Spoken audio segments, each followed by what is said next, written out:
खैर मकदम है। लखीमपुर खीरी सानेहा के अहम मुलजिम आशीष मिश्रा की जमानत अर्जी पर आज समाअत है। डिस्ट्रिक्ट और सेशन कोर्ट आशीष मिश्रा की अर्जी पर समाअत करेगा। वाज़ेह हो कि 13 अक्टूबर को चीफ जुडिशियल मजिस्ट्रेट ने जमानत अर्जी रद्द कर दी थी, जिसके बाद लखीमपुर सेशन कोर्ट में अर्जी दाखिल की गई थी। याद रहे कि 3 अक्टूबर को पुरअमन एहतजाज कर रहे किसानों पर गाड़ियां चढ़ा दी गई थी। इस सानेहा में 4 किसानों समेत 8 अफराद की मौत हुई थी, जिसमें ममलकती वजीर बराए दाखिला अजय मिश्रा के बेटे आशीष मिश्रा के मुलविस होने का इल्जाम है। मनोज शर्मा हमारे साथ जुड़े हुए हैं। मनोज शर्मा, क्या लगता है, क्या आशीष मिश्रा को जमानत मिल पाएगी? बिल्कुल, मैं आपको बता देना चाहता हूँ, आज आशीष मिश्रा समेत 2 लोगों की ओर आशीष पांडे और लवकुश की जमानत पर सुनवाई होनी है।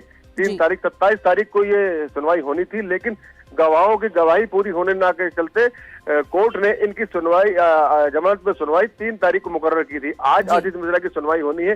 हालांकि कोर्ट ने 13 लोगों को 14 दिन की जुडिशियल जेल भेज दिया। इसमें आशीष मिश्रा भी शामिल है। इनकी 15 नवंबर तक जेल भेजे जाएंगे। आज इनकी कोर्ट में सुनवाई होनी है। कहीं ना कहीं जो सुनवाई होगी, सुनवाई के बाद अब बहस के बाद तय किया जाएगा कि इनको जमानत दी जाती है नहीं जाती है। कोर्ट का जो विपक्षी है उनका कहना है कि जो सभी गवाहों की जब तक बहस या गवाही ना हो जाए तब तक इनको मौके किसी को भी जमानत ना दी जाए। बिल्कुल, तो एक बार जमानत रद्द हो चुकी है और आज देखना ये होगा क्या आशीष मिश्रा को जमानत मिलती है या नहीं। हमसे बात करने के लिए बेहद शुक्रिया।